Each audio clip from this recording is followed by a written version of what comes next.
Então sejam todos bem-vindos à Sociedade Harmonia Lira, palco do nosso festival, né? Que está retornando. A ópera, enfim, é uma das ramificações da arte que está retornando à Harmonia Lira, graças ao grande empenho do Dr. Álvaro e de toda a equipe, né? Nos últimos 10 anos, a gente vem retornando com essa programação. Inclusive essa sala aqui, né, Dr. Álvaro?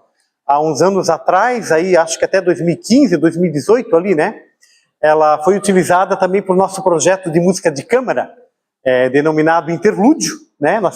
Aquele piano lá nós tínhamos aqui a capacidade é aí 150 pessoas, e é uma sala muito boa, para vocês verem como a Lira tem espaços, né?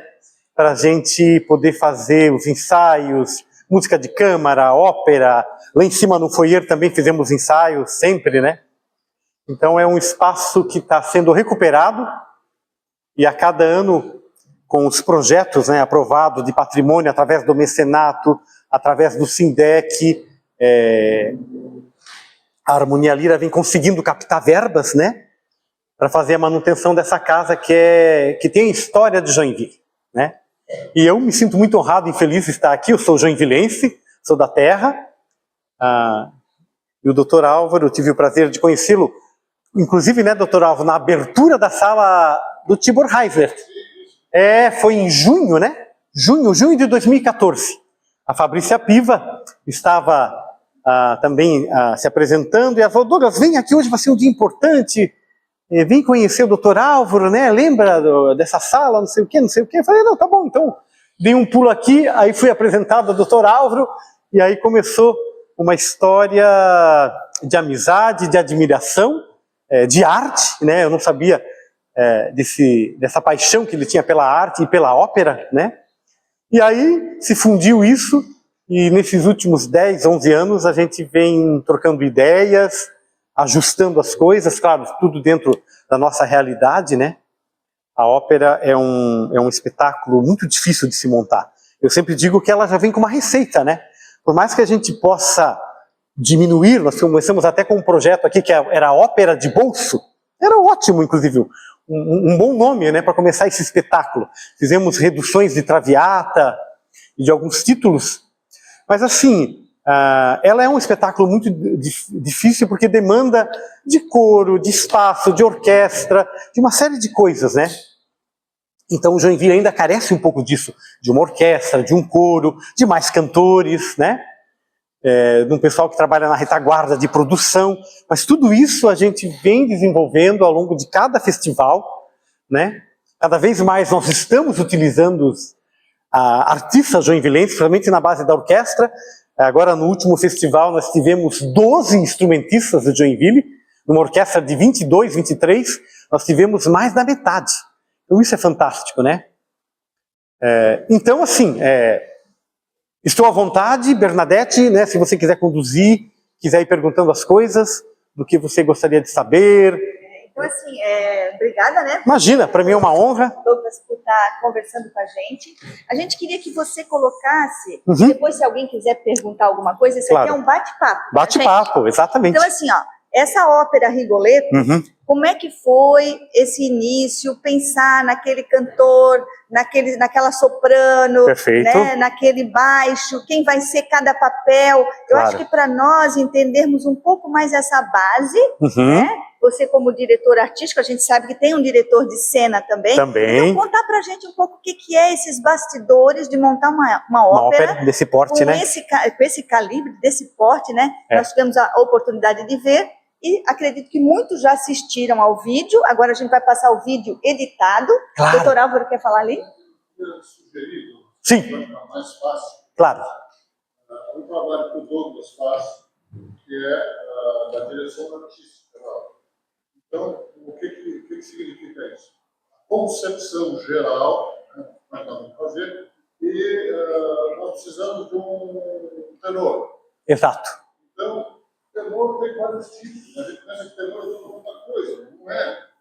Tem tenor que serve esse papel, tem tenor que não serve esse papel. Perfeito. Não é uma coisa com soprano, né? Não é a soprano, é o soprano. O soprano. A pessoa é feminina. É feminina. O timbre vocal é masculino. Exato. Então, é uma coisa importante, sempre saber. Como é que foi atrás dessas pessoas, imaginando dentro desse cenário da ópera Rigoletto? Eu enchi a paciência dele e disse, Thomas, eu agora quero um Rigoletto. Perfeito. Vamos fazer um Rigoletto. É verdade. Foi difícil, né? Então, um pouquinho, né? Esse trabalho da direção artística, né? O festival, ele conta com vários diretores. Direção artística, direção cênica, produção. Então, cada uma dessas pessoas tem uma pasta, né? E a minha cabe, além de ser também o solista, por acaso eu sou o Rigoletto, mas eu podia ser o Duque, eu podia ser o Monteroni, enfim. Mas por acaso, eu também sou o Rigoletto. Então, essa parte de direção artística é isso que o Dr. Alvo falou. A gente tem uma ideia, idealiza um título, por exemplo, Rigoletto, né? Quem vai ser o Rigoletto? Quem vai ser o Duque? Quem vai ser os demais personagens, né? Como é que a gente escolhe esses personagens? Não apenas pelo timbre da voz, mas também pela constituição física, também pela parte psicológica, também pela idade, né?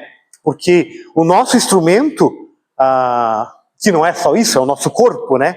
Quando eu falei para a Bernadette que tinha que cantar alguma coisa, eu falei, Bernadette, a última apresentação que eu fiz aqui foi no dia 17 de dezembro, foi o nosso interlúdio de Natal, né? Foi lindo.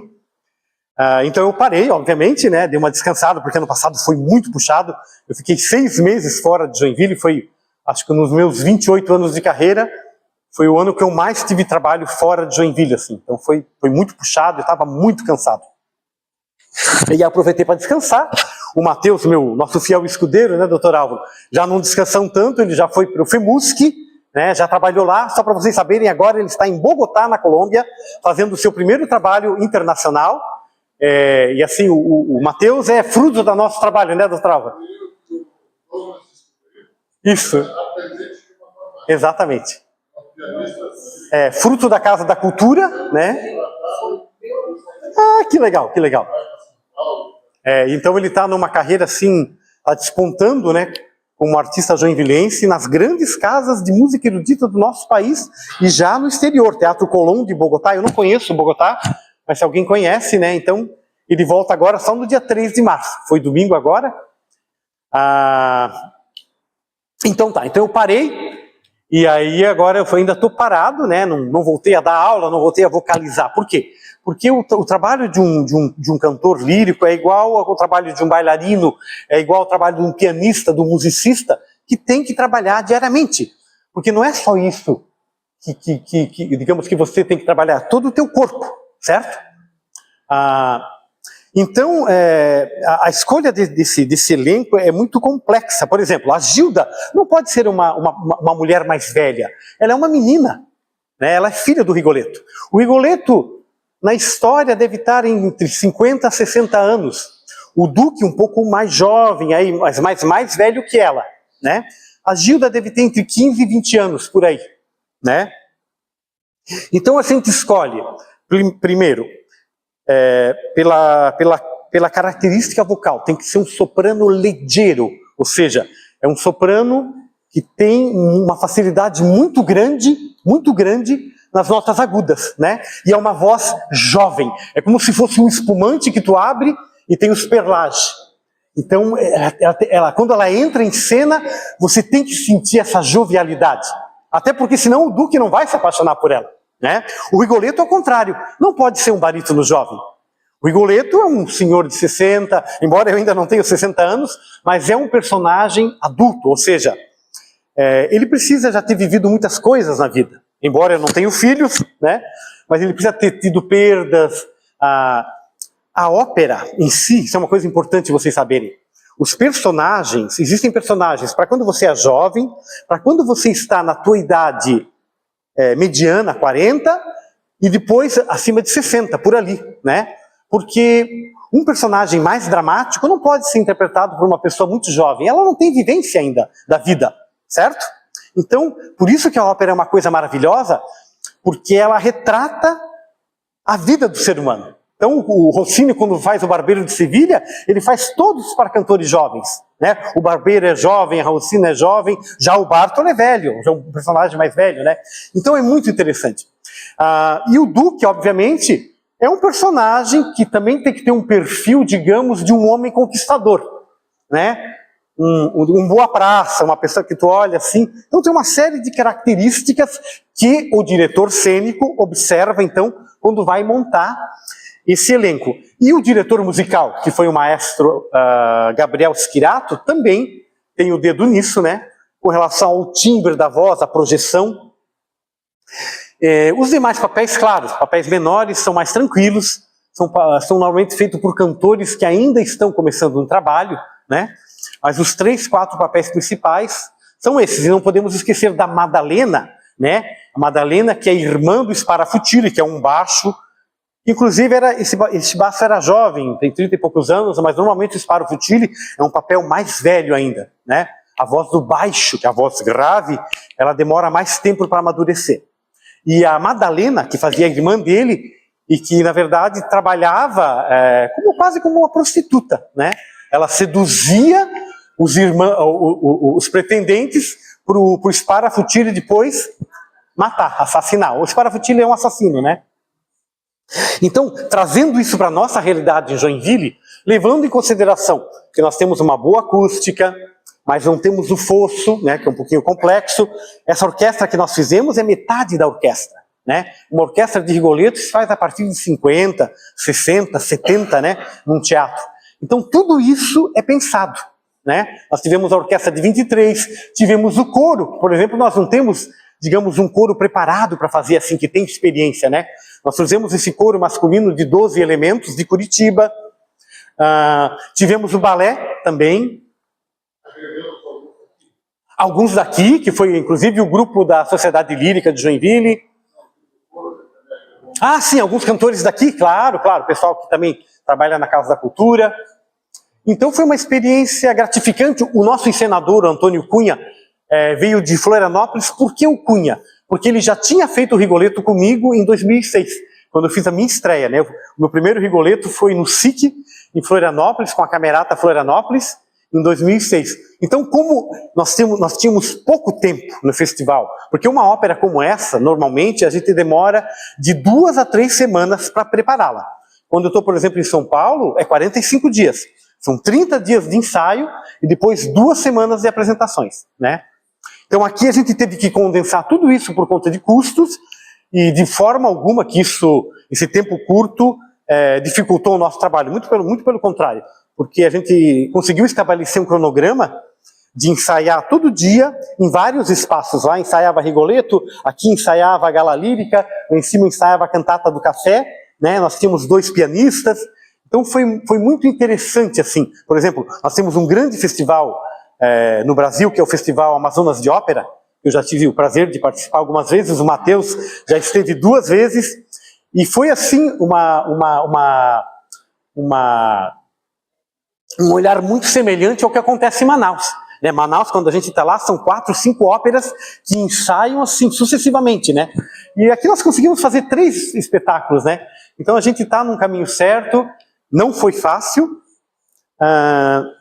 Então o nosso trabalho, claro, foi por um lado um pouco cansativo, né?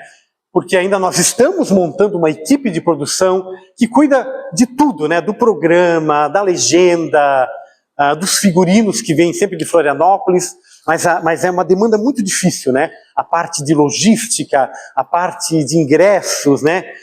De impulsionar isso nos sites, né? Na parte aí das redes sociais. Pois não, doutor Lázaro?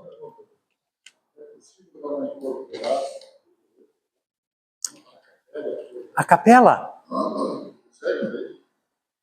Posso fazer alguma coisa? Posso fazer. O pianista está em Bogotá. Mas a gente canta um pedacinho aqui.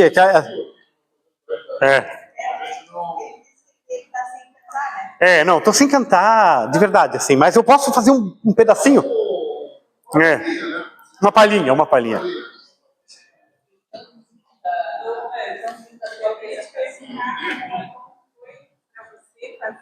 Eu posso só desligar o ar, doutor Alves? Posso? É? Eu falei para ela, vamos usar, vai explicar com ar. Porque isso realmente é terrível para os cantores, porque realmente seca muito, né? Isso não é só aqui na Lira. Porque, por exemplo, no Teatro Municipal... No Teatro Municipal do Rio é terrível. O vestido dos sopranos fica balançando assim no palco. É muito gelado. E claro que a gente sabe que é necessário, porque é impossível hoje você reunir 20, 30 pessoas e não ter um pouquinho de refrigeração, né?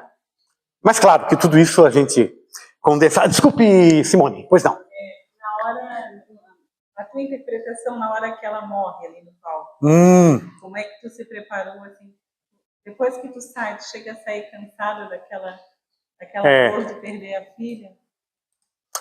Assim, é difícil explicar, mas é uma pergunta muito, muito boa, porque as pessoas acham que é só voz, né? Não é a voz. O nosso instrumento não é isso, né? O instrumento é o nosso corpo. Por incrível que pareça, tudo que acontece aqui é o que acontece no corpo, né? A gente tem o trabalho do ar, por exemplo, é uma coisa importantíssima para o cantor, né? O controle desse ar. E principalmente o texto, né? O texto que a gente está cantando, isso é muito forte, né? Inclusive, nessa parte que eu vou cantar para vocês, ele fala sobre isso. Eu tenho até ali, eu trouxe até um livrinho do Rigoletto que eu comprei há muitos anos, falando sobre essa área, esse monólogo dele, que é o Pare Se Amo, logo depois que ele trata as coisas com o bandido, né, com o Sparafutile, que ele fica sozinho, e que ele cai na real, né, o que é isso, né? Então, aquele momento final é muito difícil, mas assim, a gente depois que você ligou a máquina, é que nem um jogador de futebol, né? Ou sei lá, que nem um piloto de Fórmula 1, depois que você ligou o carro, você vai, e aí você não pensa muito, né? Você vai deixando a coisa acontecer. Então, só para vocês saberem um detalhe também, alguém há pouco me falou que eu estou magrinho, é verdade. Estou bem magrinho. Isso é uma coisa importante também para o cantor. Quem me conheceu há anos atrás, na verdade, 15 anos atrás, eu tinha 92, 93, 94 quilos, né? Mas aí eu descobri em 2010 uma diabetes tipo 2. Me assustei bastante. E aí, claro, comecei um tratamento, cortar o açúcar, enfim. E aí, dos 94, 93 quilos que eu tinha, né, eu estou hoje com 72 quilos. Então, para vocês terem uma ideia, o meu corpo mudou, né? Eu tenho quase que um corpo de bailarino, o pessoal até brinca comigo. E isso afeta, sim, a sonoridade.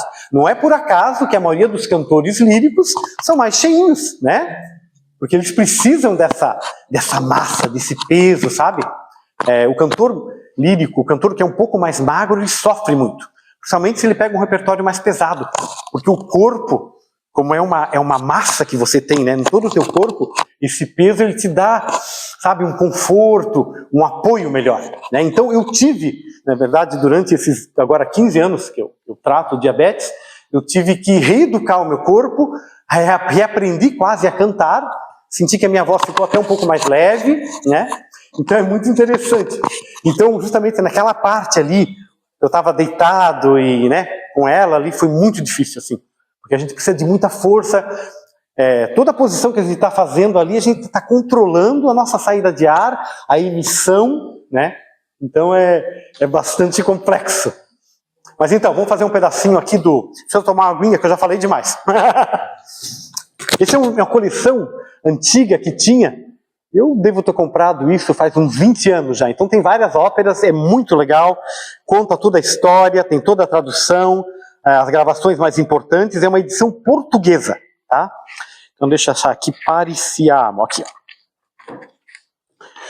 Muito bem, então para vocês, olha aqui, ó.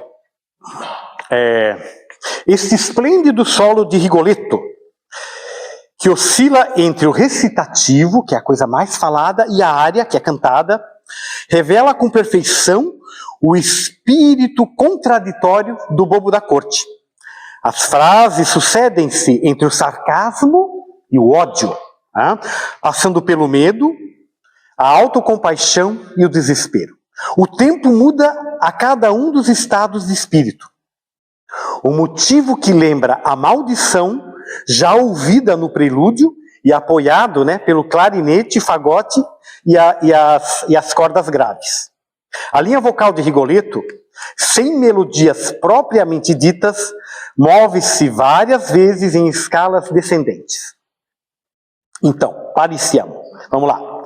Somos iguais, ele fala. Eu com a língua e ele, o duque, com a espada. Eu sou o homem que ri e ele o que mata. Ah, aquele velho amaldiçoou-me. Os homens, ó natureza, fizeste-me de mim um vil malvado. Que raiva de ser bobo.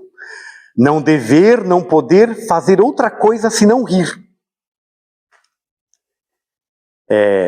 Estou vedado o patrimônio de qualquer homem. Não, está-me, né? Está-me vedado o patrimônio de qualquer homem, que é o pranto.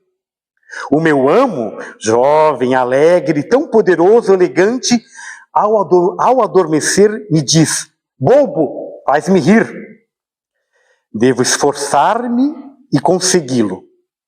Ó condenação, odeio-vos, desdenhosos cortesões.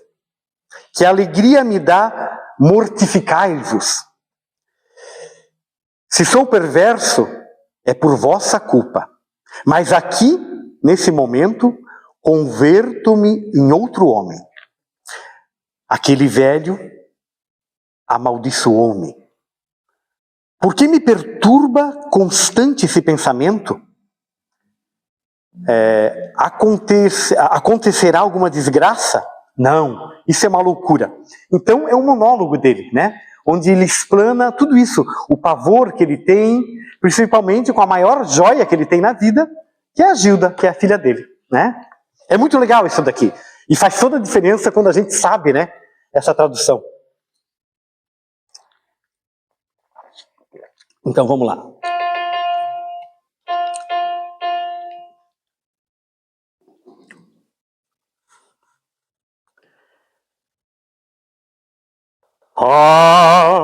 Parisiamo, io la lingua e gli hai il pugnale,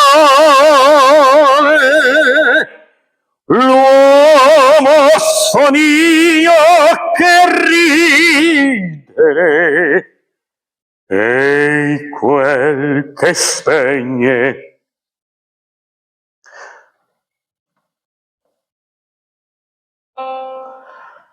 Quel vecchio male divani,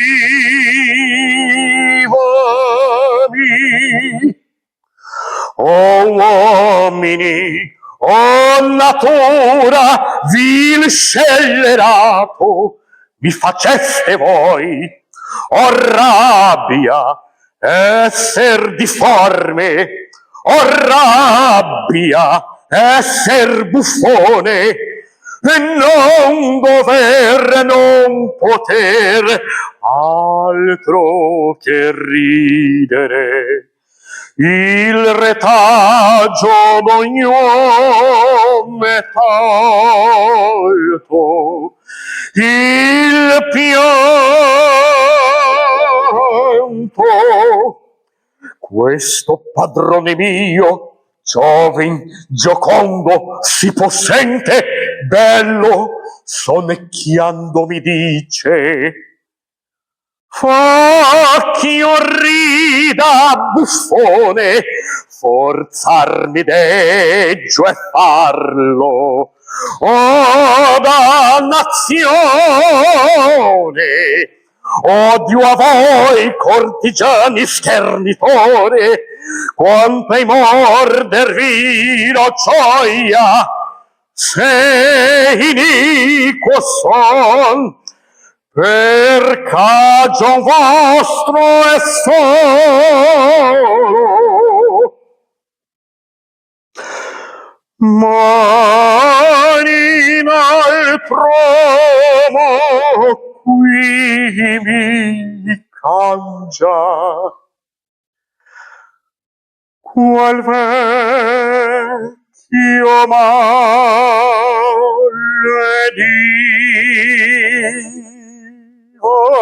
divani.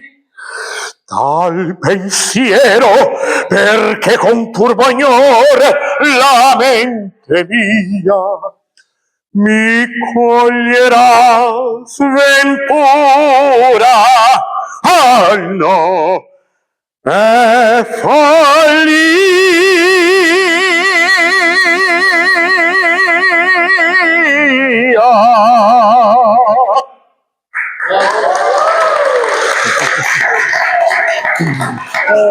Imagina. Obrigado.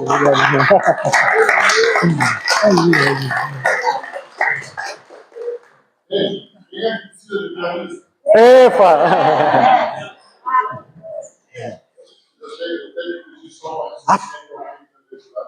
uma sim, claro. Vocês viram que eu estou com 2 netas, aí eu assumi um compromisso com elas também. Então, muitíssimo obrigado por terem vindo. Obrigado pela sua inestimável colaboração. Douglas e eu fazemos uma parceria. A gente costuma brigar quase todas as vezes que a gente... mas é por uma coisa boa, pela arte, né, doutor Alves? Sempre pela arte. Dá certo, né? Sempre dá certo. Claro. Te conheço já há algum tempo, o trabalho que você tem feito em relação à cultura, principalmente em relação à Lira, realmente a tua dedicação é muito elogiável. Eu acho que Joinville agradece o trabalho que você tem feito. Obrigado. Bravíssimo.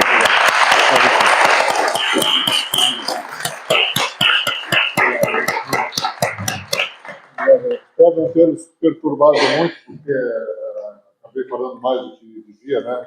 Vamos muito tempo. Mas ainda temos lugares para ir, tá? Na próxima eu tenho ainda pelo menos uns 4 lugares diferentes para mostrar numa próxima viagem. Com certeza. E aí o Matheus vai estar aqui e a gente, claro, pode fazer mais peças, né? Vocês ficam aí com o Douglas. Vamos conversando mais um pouquinho. Muito obrigado e até a próxima. E boas... Obrigado, Sheila. Boas... Obrigado pela presença, viu?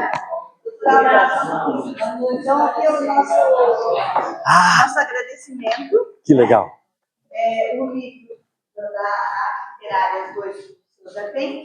Então, nós estamos dando aqui a coleção das antologias Letras Associadas, mais uma outra antologia. E a Silvana trouxe aí uma cachaçinha.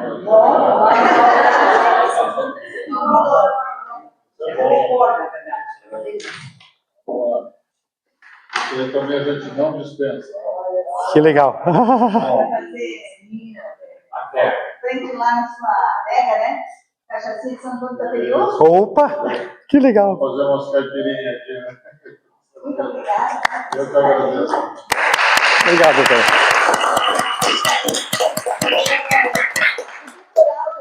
A Fernanda acabou saindo e eu esqueci de pedir para ela, mas a gente vai separar o programa para vocês. Não tem o programa da obra, tá bom?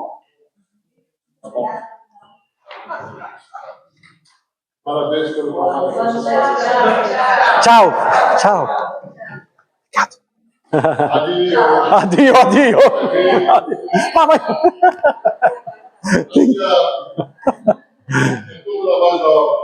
Tudo na base da ópera. Justamente porque a ópera, ela narra, né, o cotidiano do ser humano, né? Eu estava falando, aquela breve conversa, né, Bernadette, que nós tivemos por telefone, já foi uma conversa de 40 minutos, não foi? E a gente falou sobre tantas coisas interessantes, né? Porque a ópera, gente, ela é uma coisa atual. Como fala o maestro Alessandro Sangiorgi, que já esteve aqui, né, dirigindo óperas, está agora já há alguns anos no Teatro Municipal de São Paulo, que é a principal casa de ópera do nosso país. Ele fala, a ópera é pop. Ela é pop, sabe? Ela continua narrando muitas histórias. A história, por exemplo, de Rigoletto pode se passar nos dias de hoje, assim como a Rigoletto faz parte dessa trilogia de Verdi, né? Giuseppe Verdi, ao lado de Rossini, de Mozart, Donizetti, Puccini, né? Que fez 100 anos ano passado de morte, os maiores compositores da ópera italiana, né? Mozart, claro, austríaco, então, Rigoletto, La Traviata e Il Trovatore, né? O Trovatore, Rigoletto e a Transviada, né? Que é a Madame Gela Valerie. Isso também acontece no Municipal de São Paulo, quando você está ensaiando, passa os carros, passa as motos, né? Então, essa é uma trilogia de Verdi, assim como Wagner tem a trilogia das óperas, né? Da ópera alemã. Verdi também. Então, esse é um momento importante na vida de Verdi, porque ele ganha muita notoriedade nesse período de 1851, se eu não me engano, 1851. A ópera foi estreada em 1851 no Teatro La Fenice, em Veneza, né? Então, ela narra o cotidiano do ser humano.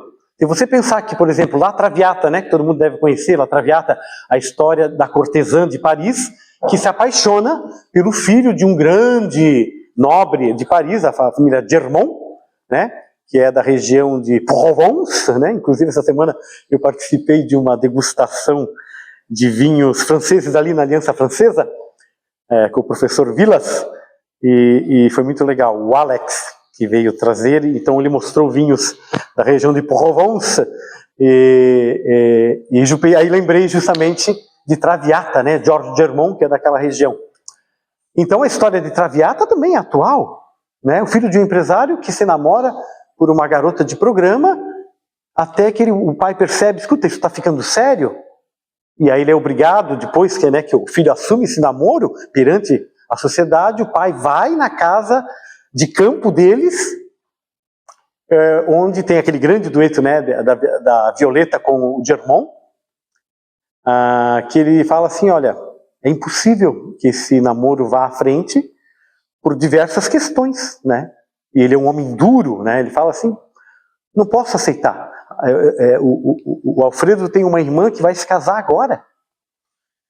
Como é que vai ficar isso perante a sociedade, né? Então, são histórias muito interessantes. Claro, tem histórias como as histórias de Wagner, né? Que aí são coisas mais assim, né? Diria, como é que se diz? São histórias assim que são mais difíceis de acontecer, né? Ele utiliza muito essa parte da histórias gregas, né? Mitos, deuses gregos, né? Essa mitologia grega. Mas muitas óperas, por exemplo, La Bohème, né? Grande La Bohème. História de 4 jovens que moram em Paris, são estudantes, estão num lugar pobre, né? Como a maioria dos estudantes, né? Vivendo uma situação difícil. Um é filósofo, outro é músico, outro é poeta. Em cima mora uma moça, e aí se apaixona, né? E aí no final ela tem tuberculose, ela morre. Talvez eu participei de uma montagem em 98, quando nós inauguramos o Teatro Alfa Real, lá em São Paulo, em Santo Amaro, que foi uma montagem moderna, assim. Moderna, com roupas da época, de agora, assim. Onde a Mimi morria de AIDS, né? Então, assim, várias histórias nós podemos trazer ao dia de hoje. E a ópera, claro, ela tem um texto e ela tem uma música, né? Então, a importância do texto na ópera é de grande valor, porque aliada a essa música, ela vai no lugar onde a música só não vai sozinha, né? Então, por isso que a ópera é uma coisa assim que eu acho que dificilmente ela vai deixar de existir, né? Você leva pessoas hoje, nos dias de hoje, para assistir uma montagem, as pessoas ficam extremamente emocionadas, sem conhecer o idioma, mas aquela música, com aquele texto, tem uma capacidade, assim, de comover, né? Então, ela está muito ligada ao teatro, né? Então, ela continua sendo pop. E a gente tem feito, normalmente, em todos os teatros que a gente trabalha, inclusive aqui na Lira, a gente faz o ensaio geral, né? Que é o último ensaio antes da apresentação, aberto para crianças e para o público, né? Mas principalmente para os jovens. E a gente fica um pouco, ai meu Deus, será que vai dar certo? Será que eles vão ficar falando? Nada! Eles ficam quietos, desde crianças de 6, 7 anos até jovens de 18 anos. Eles ficam prestando atenção. Então essa ideia de que a ópera é uma coisa elitista, que é uma coisa chata, a gente, assim, a cada dia, a cada evento que a gente faz, vem os depoimentos de saber assim, mas escuta, onde é que está o microfone? Mas isso que é ópera? Nossa, eu pensei que era uma coisa chata. Porque, claro, tem a questão da legenda, claro que eu não vou iniciar uma pessoa com um título, por exemplo, de Wagner, que dura 4 horas, ou uma ópera muito dramática, uma ópera sem pé nem cabeça, que às vezes tem essas histórias que são difíceis, né? E uma música difícil. Mas eu vou iniciar com Carmen, né? a história da cigana, eu vou iniciar com o Barbeiro de Sevilha, eu vou iniciar com as Bodas de Fígaro, Traviata. Rigoletto já não é uma ópera tão simples assim. E, por incrível que pareça, ela fez um sucesso enorme. Nós tivemos as 3 noites lotadas aqui. Né? A última noite, inclusive, acho que deu perto de 700 pessoas. Né? E é uma coisa assim, é uma sensação assim, muito interessante, sabe?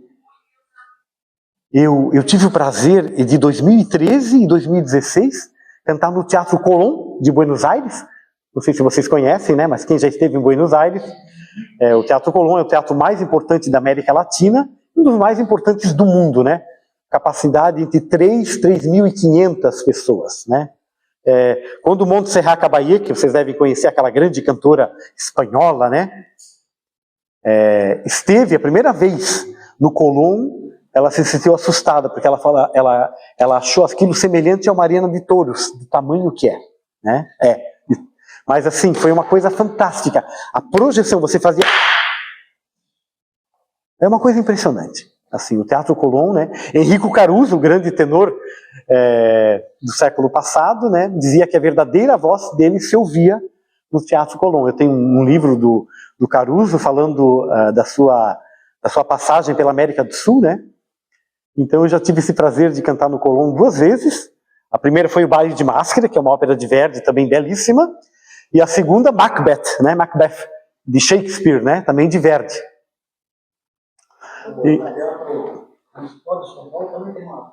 Maravilhosa, 1.500 lugares, 1.400 e pouco, Eu achava que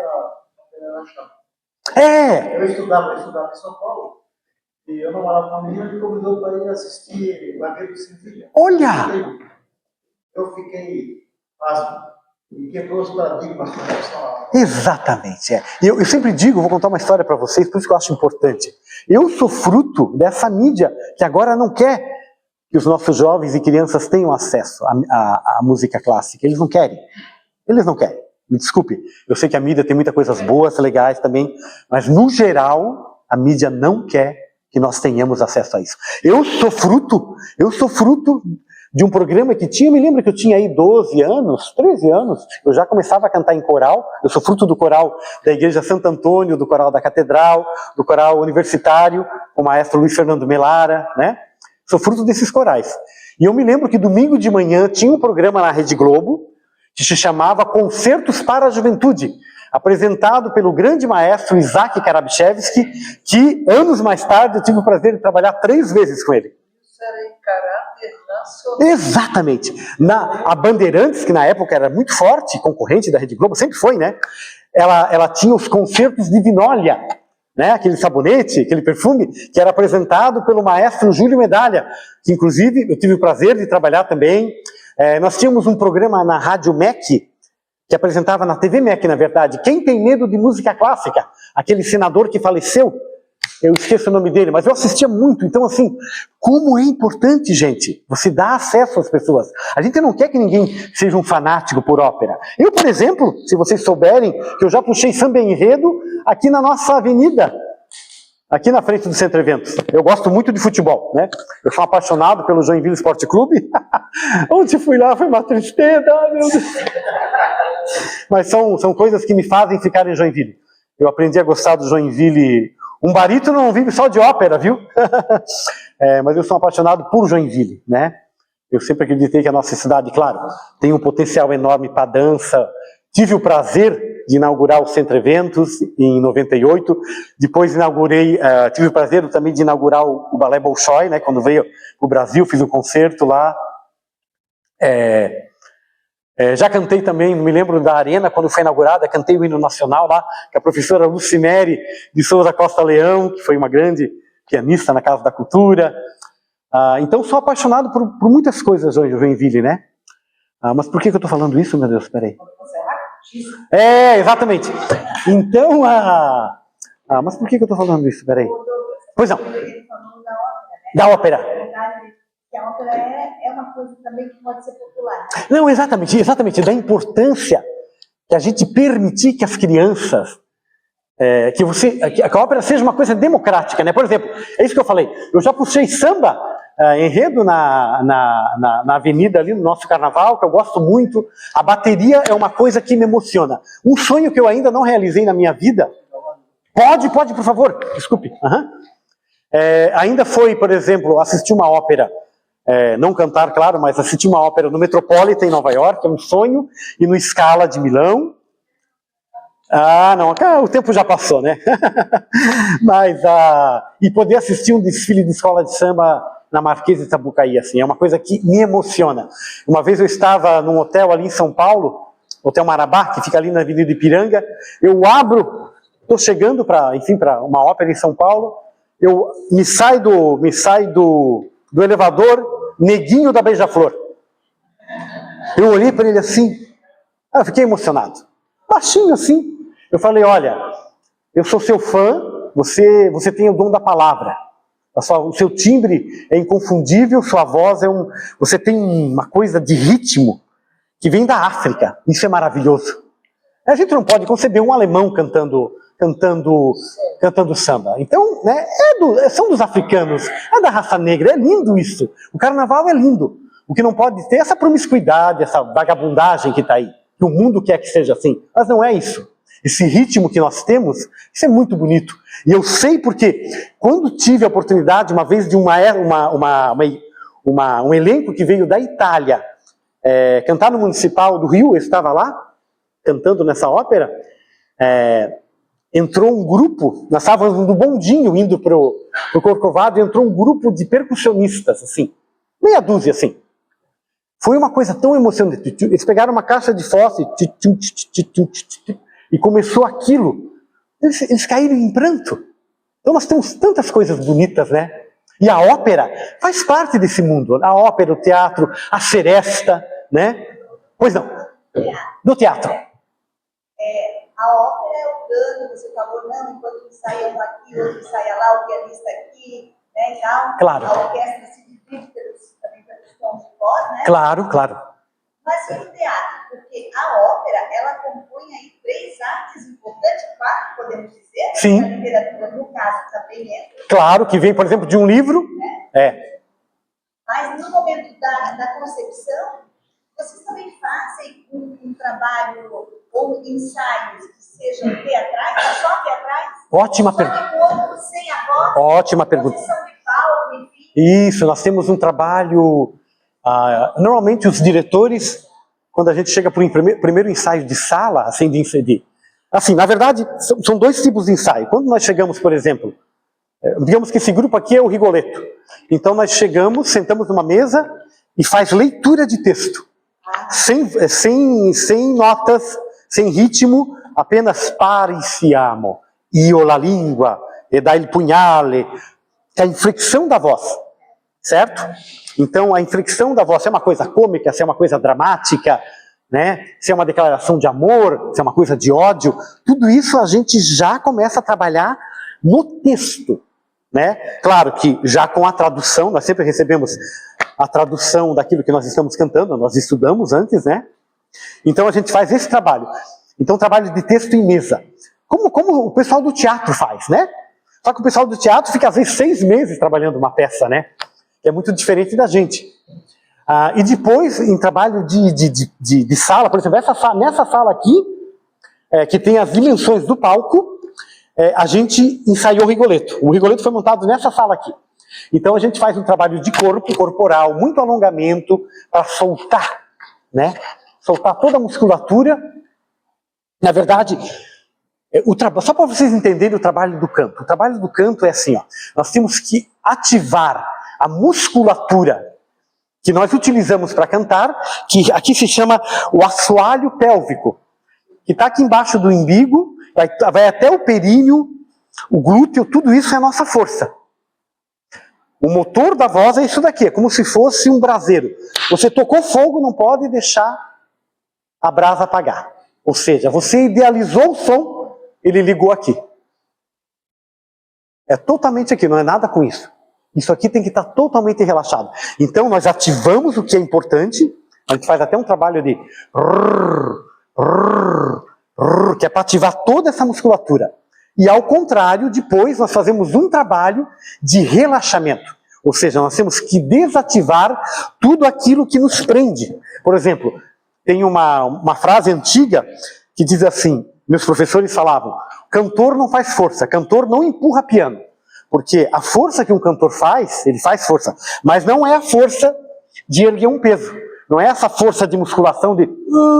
Por quê? Porque essa força que eu faço prende isso daqui. Prendeu isso daqui, o cantor está morto. Que é que nem aí, acontece que nem com um técnico do futebol. O cara dá 3 gritos lá no estádio, acabou a voz. Então nós temos que desativar o que é importante e desativar toda essa questão que nos endurece. Que é a parte, claro, principalmente psicológica, que você fica tenso. Então a gente tem que alongar muito, fazer muito exercício respiratório, né, os vocalizes, né, para ir começando, digamos, a maciar o som. Por quê? Porque o som do cantor lírico, ele se propaga em cima do relaxamento sustentado.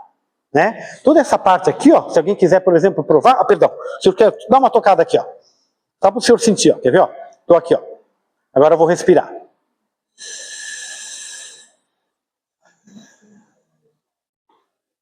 Então tudo isso daqui se abre. Isso aqui fica aberto, os nossos intercostais abrem, aqui ligeiramente é contraído e nós saímos cantando. Aí nós podemos nos deitar, sentar, se mexer, mas eu tenho sempre essa percepção do meu corpo. Né? Então essa é a técnica que eu trabalho. E isso é fundamental. Né? As óperas que foram adaptadas ao português. Cantar em português é mais difícil? Mais difícil, ótima pergunta. Eu fiz agora, ano passado, na verdade em 2023 eu fiz uma ópera de Francisco Mignoni, compositor, né, brasileiro. Eu fiz O Contratador dos Diamantes. Ele compôs essa ópera na Itália, que na época, enfim, ganhava muito dinheiro com isso, então a ópera foi em italiano. Nós fizemos no Festival Amazonas de Ópera O Contratador dos Diamantes. Se vocês procurarem isso na internet, está lá o meu nome, do nome de Mateus. Fizemos em italiano. Ano passado, foi feita uma coprodução com o Teatro Municipal de São Paulo, e a ópera O Contratador dos Diamantes veio para o Municipal numa releitura em português. Foi feita uma releitura. Olha, vou lhe dizer que não foi fácil. Porque, vamos dizer assim, o nosso idioma, o português, ele é muito bom para cantar a música popular. Né? A música popular cai muito bem. Diferentemente do italiano, do francês, que é uma outra sonoridade. Né? Por exemplo, o italiano, por si só, a voz dele se projeta muito. Né? A gente fala, o italiano parece estar gritando. Não, é natural dele. Ele fala e a voz projeta. O espanhol, a mesma coisa, a voz é muito clara, que é muito bom. Já atinge os ressonadores, né? Os harmônicos da voz. E já, por exemplo, o português é muito difícil, porque a nossa voz é muito fechada. Então, mamão, também, esse som para dentro dificulta muito. Então a gente teve que fazer um trabalho, olha, mais de 2 semanas, assim, para entender como é que é essa sonoridade. Porque é ópera, não foi microfonado, né? E tinha que projetar igualmente como se fosse a língua italiana.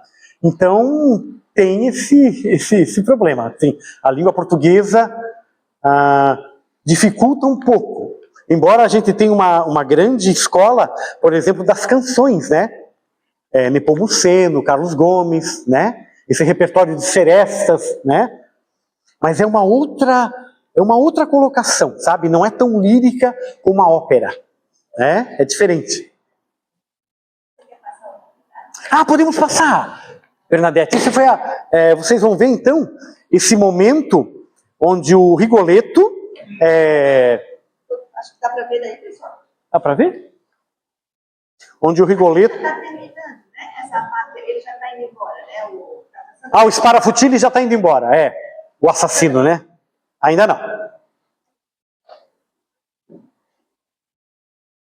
Exatamente.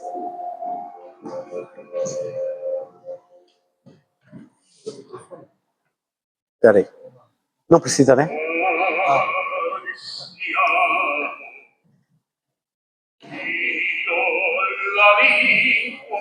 Opa, espera aí.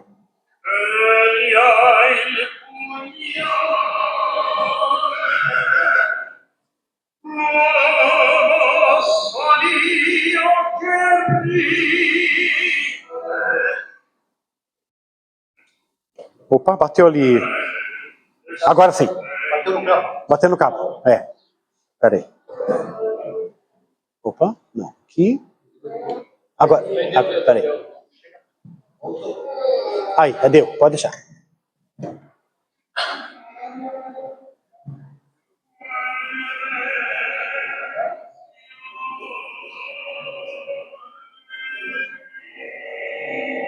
Aí.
Agora é a chegada da Gilda.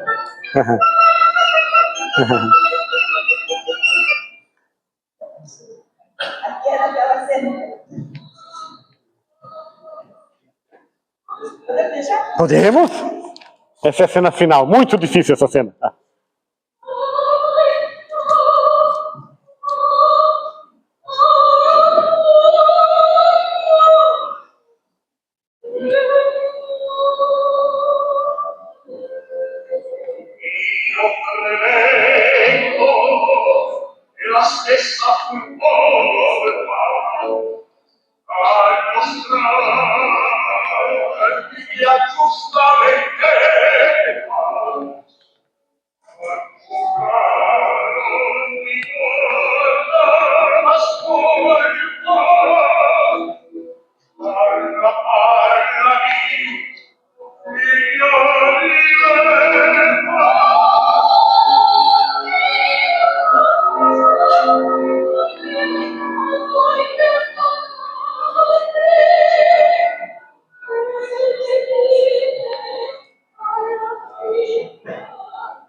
Boa.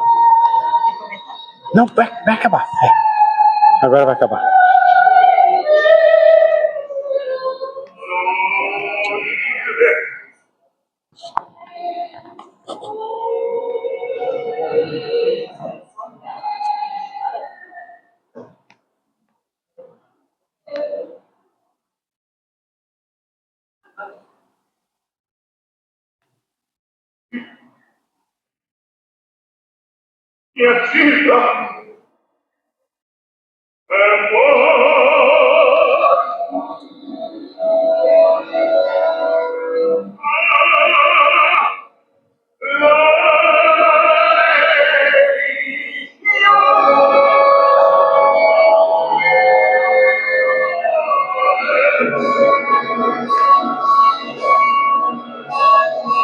É, bonito, né?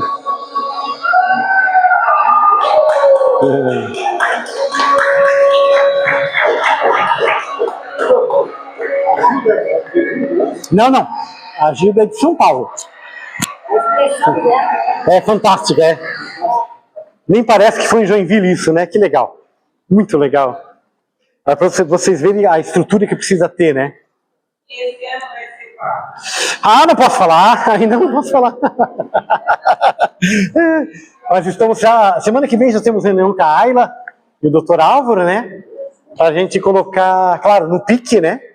O PIC ajuda muito, né? Mas esse ano, já posso dizer para vocês que é o ano Brasil na França, né? França no Brasil. Então, é o ano, exatamente, nós vamos ter um evento dedicado à música francesa. E temos uma ópera, mas não posso falar ainda.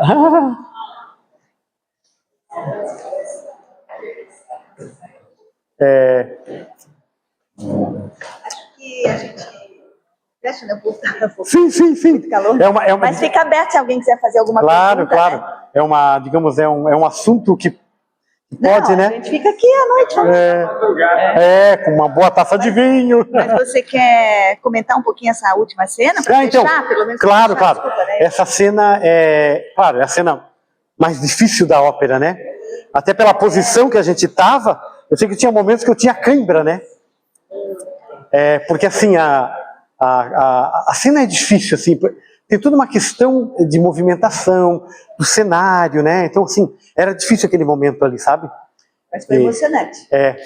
E a Laura, enfim, é uma grande revelação, ela é ainda menina, acho que tem 32 anos, uma coisa assim, e caiu muito bem no papel, né? O timbre, a voz é muito cristalina. E foi uma cena muito difícil, porque a expressão, a gente fazia inicialmente em cima de uns sacos de feno, né? Mas o feno estava dando um pouquinho de rinite, né? Irritava um pouquinho. Aí eles colocaram uma plataforma, mas a gente escorregava. Então não foi uma cena fácil de fazer, assim. Mas na resta deu tudo certo, né? E é difícil, assim, porque é um momento que ela está indo embora, né? É uma coisa muito difícil, assim. Não, e para quem está assistindo também, então eu vou colocar aqui para você, né? Claro. Como, acho que a Cris também estava, acho que a Simone também viu, né? Não sei se outras pessoas viram ao vivo. Eu chorei. Acho que muita gente da plateia chorou. Porque a gente vê aqui no vídeo, a gente já se arrepia. Sim. Ao vivo é uma coisa maravilhosa, assim. É uma sensação, assim, inexplicável, Douglas. Parabéns. Que legal. Eu emocionei na capela dele aqui. Sim. E é uma cena muito triste, porque no momento que ele vai ali, né? Que ele está festejando, né? Que o corpo está ali, tem aquele monólogo que ele fala ali, não sei o quê, do corpo está ali, né? E quando ele vai abrir o corpo, tirar, né? E ele ouve a voz do Duque, isso é um pavor que dá nele, porque ele tem uma coisa, um pressentimento, né? Exatamente, porque se não é ele, quem está aqui? Né? Então, a hora que ele abre, assim, uma coisa, sei lá, é uma coisa desesperadora, assim, né? Se você pensar teatralmente, isso é uma cena muito forte, assim, que a gente pode pensar nos dias de hoje, porque ainda existem pessoas que contratam pessoas para matar os outros. E a perda da filha e também sentimento de culpa. Exatamente, nós temos, assim, toda hora a gente vê a desgraça na TV, né? De gente que é contratada, não, apagar aquele cara lá, sim, os caras chegam e tai. Aquele ali era o Sparafutile que estava ali fazendo aquilo. Sim. Ou seja, é uma coisa real, gente, a morte, né? Ser assassinado, essa coisa toda do envenenamento, né? Acabamos de ver, aquela moça envenenou não sei quantos da família ali. O que é isso, gente? Você dá um presente para uma pessoa, isso parece do tempo lá, né? Dos impérios, né? Que envenenavam os reis, são coisas horríveis, né? Nós vamos te dar um presente depois. Sim. E um dos presentes é o livro que nós reescrevemos, alguns textos inspirados no Don Quixote. Don Quixote, de La Mancha. Alguns dos que estão aqui. E nós fizemos 3 salas de leitura. 3 salas de leitura? Trabalhando esse texto. Que legal. Entrando no texto. Nós fizemos agora a sala de leitura do Rei Siliverto, Dr. Álvaro explanou ele me falou. Uma cronologia lá. Isso. Né? E as expressões e as falas durante a nossa conversa, que foi online, né? Sim. Ela afunila para um sentimento só. Não importa se o texto é do século passado, se é contemporâneo, se é de 1832, como é o texto do Victor Hugo, mas os textos e os personagens, eles sempre vão reproduzir e ser atuais na essência humana, na condição humana. Perfeito. E a condição humana passa tempos e tempos, mas não há um progresso, né? Não há um desenvolvimento de valores, assim, claro. O caráter. O caráter. Então é esse caráter que é o Sparafutile, é o caráter do bobo, que ele também fica ali em cima. Claro, que ele tira. No início, por exemplo, ele ficou tirando sarro, né? Da filha do Monterone. Sim. Né? Por isso ele é amaldiçoado. Porque ele brincou com a honra de uma filha, né? Quem é que quer ver a sua filha sendo ali sendo objeto, como você falou, a ópera trata muito disso, né, da mulher sendo objeto de desejo, como nós temos hoje. Continua, por mais que existam campanhas, por mais que melhorou um pouco, mas nós continuamos vendo na internet, nós continuamos vendo no mundo a mulher como dizer, não vamos longe, o que foi, por exemplo, a virada, não tenho nada pessoal contra a pessoa, mas o que foi, por exemplo, o show da Anitta. Objeto de desejo aquilo. O que é aquilo? Cara, assim, baixaria, me perdoe. Uma baixaria, então, cara, é muito grave isso, entendeu? Então a ópera trata muito disso, da violência, né, do objeto de desejo, até a abertura da ópera, se vocês lembram, aparece o Duque chegando, eu trago uma moça, trouxe para você brincar. Faz um flashback da Diana, né? Isso! Que ele está entregando a Diana para o Duque. Exatamente. Pensa que a Diana não era do Duque, era do filho, do rei, no caso. Sim, do rei, Então a ópera trata de muitos assuntos recorrentes, né? E eu fico muito feliz. E agora, espero que vocês venham mais vezes aqui na Lira, né? E vamos torcer que a gente tenha a ópera esse ano. Sim, nós vamos. Então, agradecer o teu tempo, né? Assim, passar essa tua experiência pra gente. Eu acho que na escrita de cada um de nós, muitos aqui já escolheram as suas fotos, né? E quem não escolheu ainda, então acho que hoje vai sair daqui mais assim, motivado, né, Marcelo, Mari, né? Vocês vão ter acesso ao vídeo, não? Sim. Sim, o vídeo. Vocês vão ter acesso a esse vídeo. Nós já passamos um vídeo que ainda não está editado completo, mas esse aqui também nós vamos passar. Ai, que legal. Que maravilha isso, né? Então, eu acho que vai sair. E assim, os textos não são resenhas. Você vai ver nos livros que a gente vai te presentear, eles são novos textos a partir das fotos. Então, por exemplo, esse final tem uma foto desse final. Tem uma foto exatamente no momento em que o Rigoletto escuta a voz do Duque cantando. Ele faz assim, né? Então, essa foto, ela foi esse momento, ele foi ali captado, naquela foto. Naquela foto. Acho que essa foto até já foi escolhida. Que é uma arte maravilhosa também, justamente o momento de captar, né? Isso é maravilhoso também, outra arte maravilhosa. Então, assim, tem vários momentos que foram captados pela fotografia.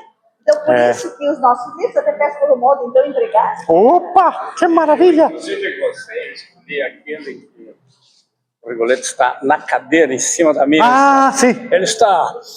Eu sou poderoso. Claro. Voi congiuraste contra nós vamos entregar para você, então, essas duas antologias. Essa aqui foi produzida no ano passado, em cima da obra do Don Quixote, com o Bolshoi. Essa é uma observação que fizemos dentro do Instituto Juarez Machado. Nosso grande artista. Vários escritores estão aqui presentes hoje, estão aqui no livro. Que maravilha! O trabalho. E agora o próximo vai ser dentro desse modelo, então, por Rigoletto, né? E para esse ano? Esse ano já. Queremos lançar junto com a abertura do festival. Que maravilha! Olha a nossa responsabilidade aqui. Todo mundo aí trabalhando já nas pessoas. Que legal, muito obrigado, viu? Tá bom? Uma grande honra.